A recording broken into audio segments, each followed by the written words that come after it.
Pemirsa Rahina Suci tumpak landap mangde kesemertinin nenten wantah pina ke upacara nanging taler galah antuk mulat sarire tur ngelandepang aji pengeruhan miwah pragiwake majeng umat Hindu. Ini keinucap kewedarang budayawan kota dan pasar Igede Anom Ranwar.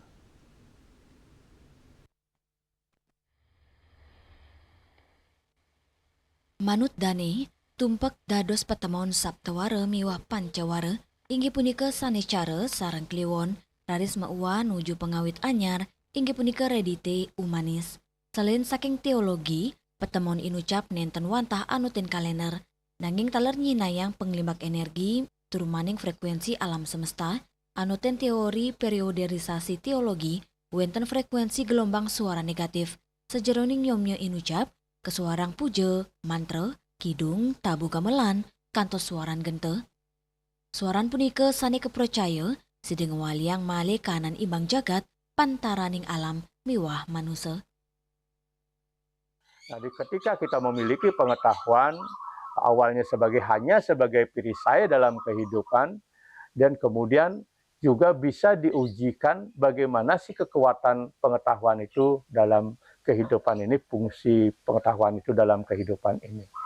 Nah, kecerdasan seseorang, kemampuan seseorang dalam menyikapi sesuatu permasalahan, bijaksana, etis, dan logis, inilah sebagai bentuk, sebagai realisasi dari sebuah pengetahuan yang kita miliki yang sering kita sebut dengan cakap, cerdas, dan tajam. Kalau kita mengacu kepada cerita Mahabharata atau sosok tokoh Panca-Pandawa, siapa yang menjadi yang paling lihai, paling cerdas, paling cekatan, yaitu Arjuna. Pengetahuan yang dimiliki sangat banyak, maka Arjuna itu menjadi orang yang cerdas, bijaksana, cekatan, dan lihai. Inilah makanya Arjuna mempunyai senjata yang dianugerahi oleh Siwa, yaitu Cadu Sakti. Ya, 4 kekuatan, Prabu Sakti, Wibu Sakti, Jnana Sakti, Kriya Sakti. Nah, inilah semua ini merupakan hal-hal yang kita dapati dari menekuni sebuah ilmu pengetahuan yang melalui proses penurunan ego dan membangkitkan ketekunan konsekuensi diri dalam menekuni sebuah pengetahuan. Nah, ketika ini ditekuni, kembali kecerdasan ini bagaikan semurai, bagaikan pisau yang sangat tajam. Inilah yang disebut tumpak landap.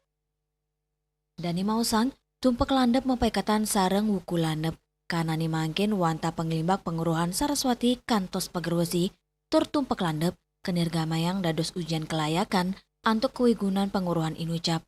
Ringkanan puniki, mejanten, imanu semuatang penguruhan sane telep, mana sane wicaksana, teng sajeroning ngelintangin keuripan. Tumpak landap, mempaikatan sareng lanying sekadi keris. Keris pina kecina simbol puruse, sane mempaikatan pisan sareng kesatria utawi pemimpin. Dadosnya ne, pina ke pemimpin mangdane sideng ngelandepang aji penguruhan, sejeroning nampenin penglimbak kauripan, sekadi teknologi, sastra, pemerintahan kantos ekonomi, guru anom ngulengang, tumpak landap, Cina rasa bakti umat Hindu, majeng ide Sangyang Pasupati, ringrana puniki, umat kaptiang sideng gunayang aji pengeruhan, sajeroning lintangin kauripan, antuk mangge kerayuan. Hendra, Bali TV.